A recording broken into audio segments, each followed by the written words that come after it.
দেখো বেশ ঠান্ডা পড়েছে এখানে, চারদিকে এরকম কুয়াশা কুয়াশা মনে হচ্ছে, আবছা আবছা হালকা।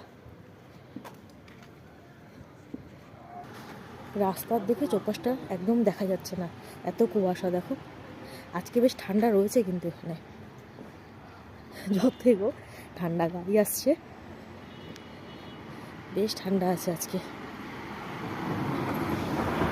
কারণ রোজ না ওই পাশটা দেখা যায়, দেখো আজকে দেখা যাচ্ছে না। আমি তো যাচ্ছি বাড়ির পথে। ভালো ঠান্ডা রয়েছে আজকে এখানে, আমাদের এখানে কুয়াশা কুয়াশা রয়েছে। এই দেখো পেছনটা, পেছনটা দেখাতে পারো, দেখেছো? এই দেখো এটা যে পুরো পেছনটা, সামনেটা তোমরা দেখলে। ঠান্ডা পড়ছে আস্তে আস্তে কলকাতায়। পুরো ঠান্ডার দিনে যদি ঠান্ডা না পড়ে কি তাহলে ভালো লাগে বলো? আর আমি বাড়ি ফিরছি।